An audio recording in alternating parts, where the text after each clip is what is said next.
अहान बदे हमने मरोई अपडेट खरा कंगलई पाकी अपन में खोलाउते की लुक चरके Pakistan the best over Lashkar e Taiba late है न खंगनबा मिलिटेंट्स आउटफिट अस्सी की कमांडर अल्ताफ लाली सिक्योरिटी फोर्स ना एनकाउंटर द लईखिद्रे हैरी सना लेबा की सुरासनपुर डिस्ट्रिक्ट पुलिस कांस्टेबल अनि सीआरपीएफ कैंपस मनाक्ता नोंगमै कापै थौदोक्ता फारे सुरासनपुर की G129 सीआरपीएफ कैंपस मनाक्ता कार अंगुबा थौरगा लागा नोंगमै राउंड अहुम कापा कापुबदा सेनब पुलिस कांस्टेबल अनि पाउमिन थांग हौकिप अमसुंग थोंगलेंग खाई याउना मियोय अहुम फारे नोंगमै राउंड अहुम कापलबा तुंगदा सीआरपीएफ नसु राउंड अमा ब्लैंक फायर कापकी अहुम सुबा मियोय एदुना मांगखोलुन हौकिप थौदोक्ता सिजनब 9mm पिस्तौल अमा सुफागले Harry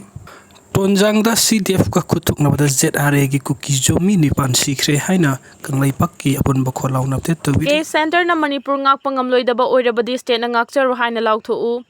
India government na namlo loksin khraba Manipur gi miyamu makhoi gi loimi oina lobagi mahut laibas gi mapung phaba citizen oina lorabadi illegal migrant lamhen to hen besing na Manipur thugaina ba war crime chathari ba singam lamloi Manipur gi miyamu loimi oina lobadagi miyam na wakat padalum na lobangam dabadagi thokli ba watho asigi waroshin purakpang amdana leirakhibani Indian mayailamda lengalong gi thogai pangli balu chingba singna Manipur bu makhoi gi mapung phaba state ni masigi miyam buna leiba asigi first class citizen oina lobangam lamba thoklabadi leiba ki mathakta landarakhiba lamhen tu henba michen refugee singi mathakta khulai thuna military track down chatharamgani India lengang na Manipur gi miyam bu chinda khakta nungsiba saba aduga thamoi nungdana mitop natraga yeknaba oina lobadagi landarakhiba da mitop singda lumna lokhibadagi loikham naidaba wathok oihanduna thamlibra haibo langtaknaba wahang leiri adubu Manipur gi miyam gi maikaidagi India gi luchingwa singna yengliba miyengda karisu lodana amadi khantha udana mapuna chanaba hotnabagi thawong sing uba fangliba simakna amuka hena namthaduna thamnabagi makhal kayagi lonam langda thuanduna leirakhibani Maning makha tamlakhiba Manipur bu India gi fibanung da namtin tilhanduna leiba asigi citizen ama oirabanina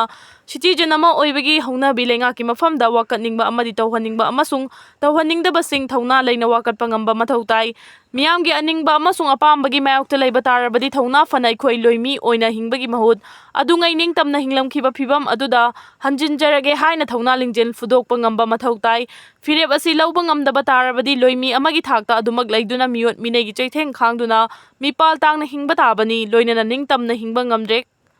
hanthaba miengna yengbire miyot minei chathare haibana chingbagi pendabagi kholaw lawbagi mahut yariba makhai yajare haiduna khutlona duna phammu phamba lepu lepagi phibamda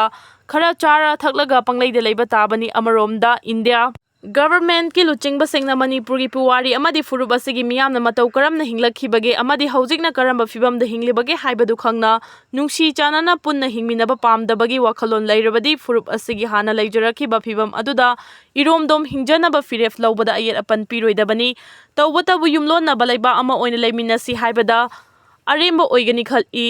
India government na Manipur bu makhoi gi state amani loba aduga state amada yengadaba miyeng amadi fangpham thokpa hak singda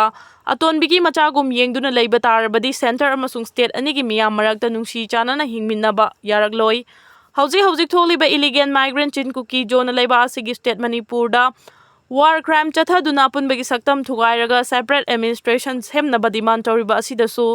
central government na loriba thodangda yonglei melei naibagi thawong chathari Masina maram oraga illegal migrants sing na laibaki mathakta leibagi thawong chatharkhibani hai lawi adubu amabu oiro central government gi luchingba sing na Manipur bu India gi state amani haina lumna loba tarbadi apunbagi saktam hiram amata da kahendana ba lokhatpam thokpa thabak sing lokhatuna tangdu leita balamdam ohenna ba athuba khongthang lokhatpam thoi firebasi lawraklabadi state asigi miyam da leiramba thajadaba amadi chingnaba sing khara makhai kohanba ngamgani